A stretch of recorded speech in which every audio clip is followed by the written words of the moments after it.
So good morning. I am Mary Roberts. I am excited to share my story with you and share with you just one of the strategies that I use with people I work with.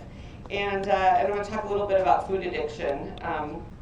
We all have a voice of sabotage, which you'll recognize when we get there, but so we're going to talk about that too. This is, on the left, that's me at 260 pounds, and the right is a more current situation.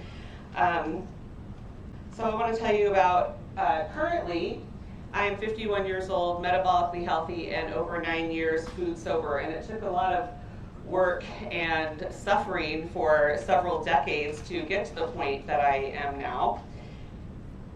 How many of you remember, so if you're over 45 and you're a woman, how many of you remember TOPS? Yes. Show your hands. Take off pounds sensibly. Yes. This was my first introduction to the idea that, you know, weight and weight loss and diets like even existed. My mom would go to TOPS and she would bring me with her when I was like 8, 9 years old. So I wasn't even aware of any of that until I went to one of those meetings with her, and it seemed like from that point on, I kind of became obsessed and interested in that. So I spent the first 4 decades of my life pretty much battling eating disorders. My eating disorders were bulimia, which I was hospitalized for in high school. I binge eating, compulsively eating, and so most of us have heard of anorexia and bulimia. And when we hear the words eating disorders, those are probably the first 2 things that come to mind, right? We know anorexia is, being very underweight. Bulimia is typically binging and purging. Binge eating is eating a lot of, taking in a lot of food at once. And compulsively eating, which I think is the one that's least talked about, but probably the one most of us suffer from. And that's when we start eating and we don't stop. We're kind of like grazing. We eat when we're not hungry. We eat when we're bored. We eat when we're upset. And it just is, and we just feel compelled to eat. So I tried everything over the years. How many of you, raise your hand if you ever did Dexatrim or Phentermine, Slim Fast, Weight Watchers, counting calories, Jenny Craig, right? Like there's all these, Richard Simmons Deal-A-Meal. Who did that? You just move the card over, right? Made it easy. And then my personal favorite, which is a time in my life where I ate more bagels than any other time, was Susan Powter, Stop the Insanity. Anyone remember that? Like she gave permission to eat bagels, and that's all I needed to hear. It was all bagels every day, all day. So over the last 9 years of finding a ketogenic, low carb, real food, proper human diet, I reversed my diabetes, brought my blood pressure back to normal. I have no more asthma or seasonal allergies. Oops, let me do that. No more sleep apnea, no more psoriasis. I originally lost 100 pounds. I've gained muscle, and none of this, I never achieved any of this on any of those other diets where we all raised our hand. None of these things ever happened following all those things. None of them were sustainable. And I was like, so from a preteen till age 42, on and off all of those things, round and round and round. And so I found keto in 2014. A friend of mine introduced it to me, and at first I laughed because the description was, you can eat all the bacon and eggs and steak and butter that you want. And how many can relate to that? All I could think was, do you know how many Weight Watchers points that is? Like, are you kidding? How am I going to lose weight eating all of that? But I trusted, he was a smart man, I trusted him, and I thought, you know what, I'm going to try it. So that first year, even though I was skeptical, I lost 83 pounds the first year. All of my health issues started improving, which had never happened before, even when I dabbled in like low carb Atkins. The problem with Atkins as a food addict is it's got these phases, and you graduate each phase, and guess what the reward is? More carbs. And so that never worked out for me. So like I would get to like phase 3 or 4, and then that was the beginning of the end. Once you get a taste, turns on the monster, and then it's all over, and then you come back 6 months later trying again. So I had that first year had all these improvements and things that I had never experienced before following a diet. And literally the first 3 months of keto, I ate bacon and eggs 2 times a day, breakfast and lunch, and then dinner I would have like a protein and a vegetable. And that first 9 months, every night I ate an Atkins bar because I had this, what is going on? I had this mindset that I can't live without dessert. I have to have chocolate in my life. This is, I can't live otherwise. I have to be able to have these things in order to be happy.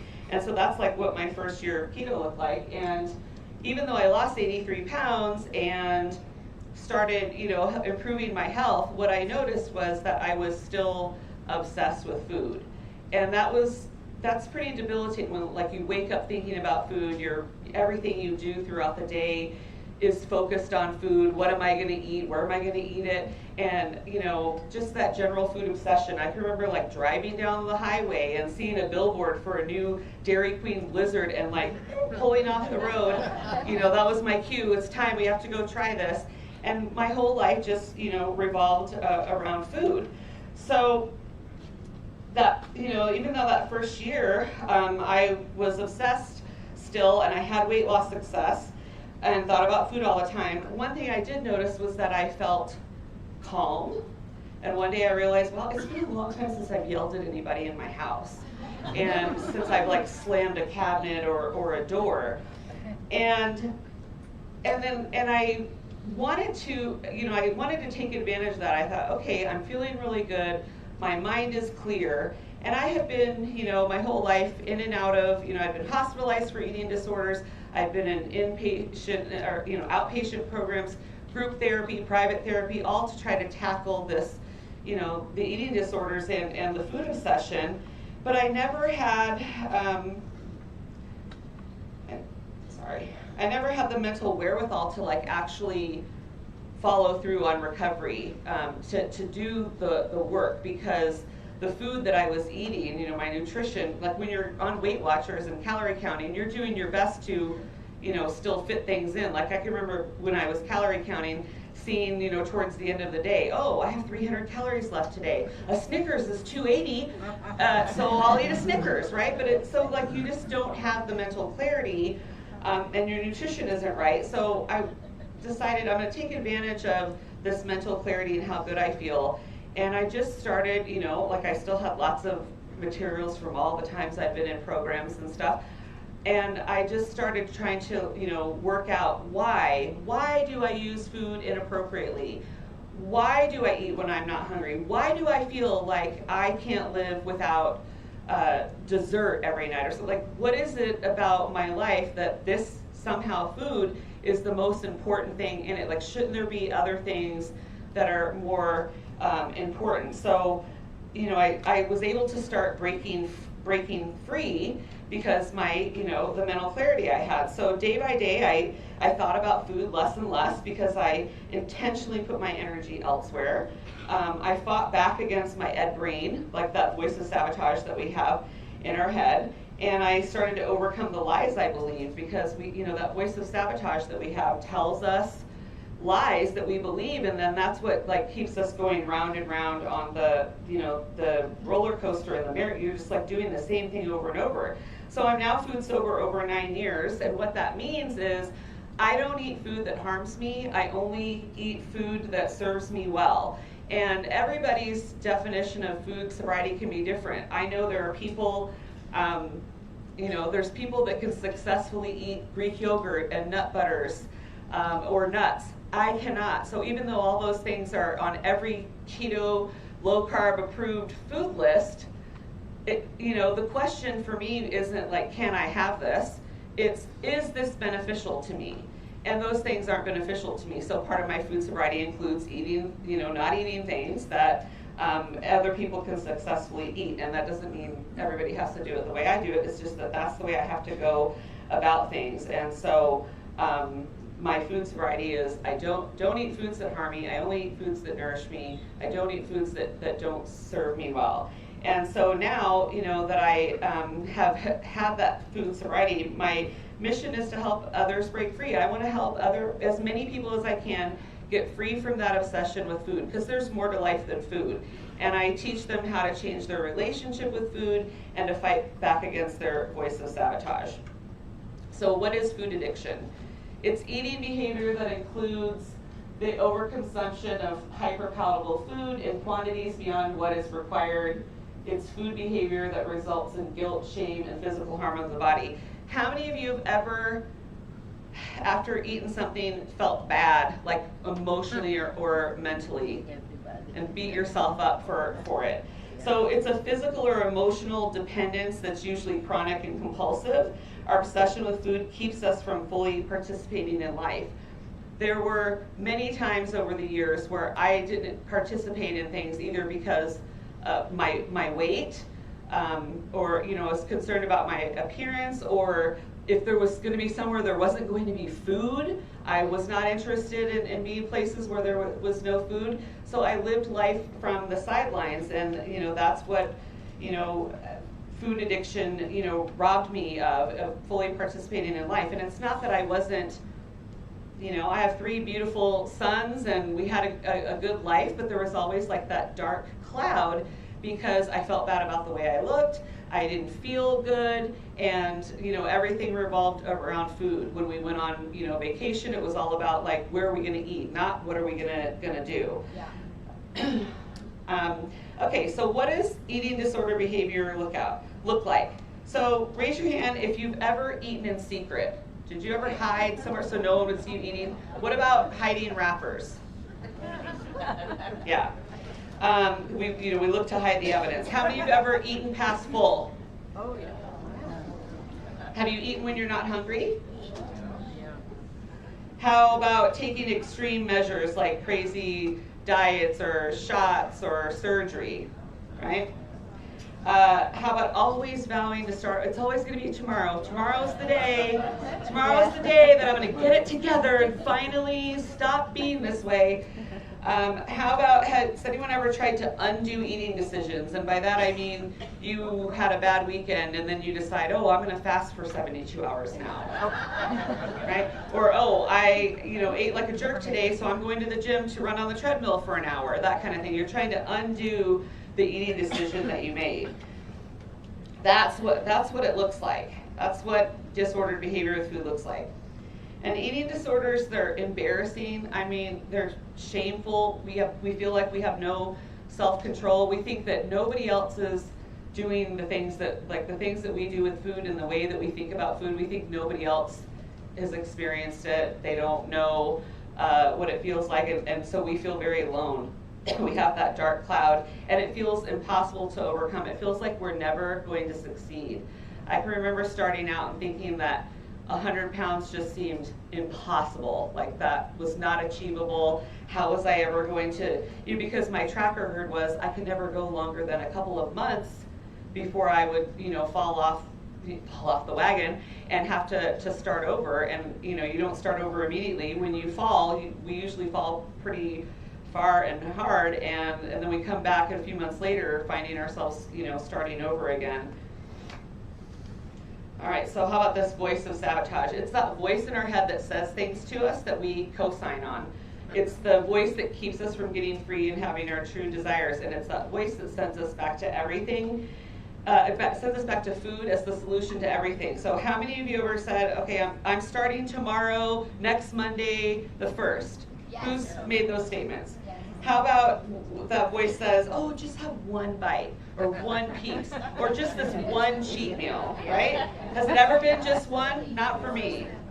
1 is too many and 10 is never enough. How about it's your birthday, vacation, anniversary, it's a holiday, we're on a cruise, let's just eat. How about if you're stressed? The voice says, you're stressed, you've had a hard week, you deserve a treat. How many have ever heard that? How about, this was one that, for me, that I heard in my head over and over. you'll never lose the weight. You're not meant to be smaller. You're just a big girl. Just eat what you want, accept who you are, eat what you want, and enjoy your life. But what's the problem with eating what you want? Like, it's really hard to enjoy life when you're eating bad. And it's that lie of moderation. Like, that voice is like, suddenly, after years of eating a whole cheesecake at once, now you're going to be able to eat just one piece, which was not the case for me. So what do we do when we hear that voice?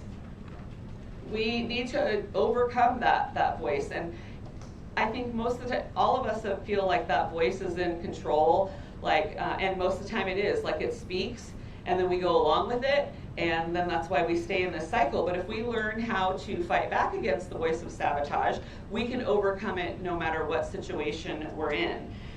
So I teach my clients many tools and strategies, and I'm just going to share one of those with you today. So how we overcome the voice of sabotage is, first of all, we have to accept. That first step is initial acceptance that, yes, I'm disordered with food, and acknowledging that, and then realizing that, because I'm disordered with food, that means I have to take an approach that people who aren't disordered with food, I can't take that same approach. My husband, for instance, he's never had a weight problem. He's a food moderator. How many of you have ever been with someone who leaves food on their plate and you're like, what?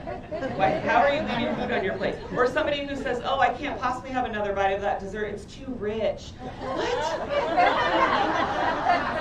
I've never met a dessert I didn't like, even if it wasn't chocolate. It didn't matter, right? Like, so those are people are moderators. People who don't think about food, who don't care. They forget to eat. Who forgets to eat, right? So, and so we have to accept that we can't take that approach of moderation. It hasn't worked. We have a lifelong track record of not being able to be a moderator. That doesn't change. Just like we hear, once an alcoholic, always an alcoholic, right? Like, you don't go to rehab and be sober for 10 years and then suddenly realize, hey, I can have one drink on Friday night. It doesn't work that way. It's the same thing when we're dealing with, this addiction to food and sugar. So the next thing we have to do is we have to identify our danger zones. Danger zones are, I'm just going to say it, right now we are all in a danger zone on this cruise. Okay, there's food everywhere, it's free, it's included, right? And so how many of you, since you've been, you got on this ship and that voice has been like, oh, it's a cruise, it's just 1 week, just eat whatever, and when you get home you can start over. Who's thought that since you got here? Yeah.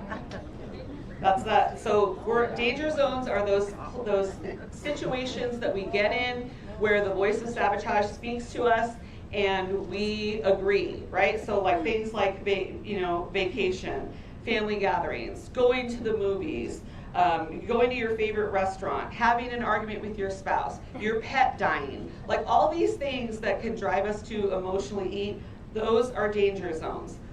So we have to identify our danger zones. When we identify them, we know we can recognize when we're in one and we can see them coming and we can prepare to deal with them. Next, we have to listen for the lies, because when we are in a danger zone, guaranteed we're going to hear from that voice of sabotage, right? Like, so we're here on the cruise, the voice of sabotage says, hey, look at all the great food, it's just 1 week, just party hard this week, and then when you get home, you're going to be armed with all this great information from all these speakers, and you can hit the ground running, right? That's essentially what that voice is saying, that your health and your goals and your food sobriety doesn't matter when you're here this week. Somehow it all lifts and disappears while we're here. So lies we hear, so we have to listen for those lies, like that when we're in the danger zone. And then what we're supposed to do next, most of the time we hear the lie and we agree and we proceed to do what the voice tells us to do. But what we need to do is fight back. How many of you, when you hear someone spout a lie, either in your head or out loud, say, that's not true? Yeah. Right? When you hear a lie and you know it's a lie, you say something most of the time, right? So that's what we need to do. We have to fight back. So, for example, I'll use the one for, the danger zone on vacation. Ed's lie is, nobody diets on vacation. You're on a cruise. Eat what you want. Have fun. You can start fresh when you get home. So my response to that voice would be, and I call the voice of sabotage Ed. It stands for eating disorder. So Ed speaks in my head. I say, hey, Ed, yeah, I'm on vacation, but I want to enjoy it without bloat, headache, aches and pains, weight gain, and guilt. My diabetes, my high blood pressure, all these things don't take a vacation. So I'm going to treat myself to good eating decisions.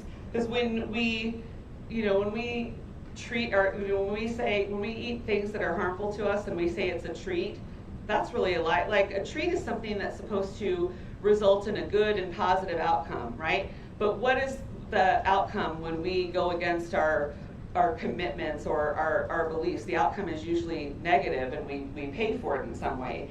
And the word cheat, a cheat meal, the word cheat implies that we're going to advance some way, like when you cheat on a test or in a contest or something, right? The implication is you're going to win somehow from that cheat. But when we cheat on our food sobriety, there's no win there. So the process is know your danger zone, listen for the lies, fight back with the truth, and say it out loud. And then you just repeat this process over and over until it becomes like your new normal and it's second nature to you. If you resonated with anything I said here today, the good news is that you can get free. You don't have to stay stuck in this pattern of being on and off and starting over all the time. You can get free with the right tools and strategies to get your mind right and have a life that is not focused on food and being free of that. Thank you.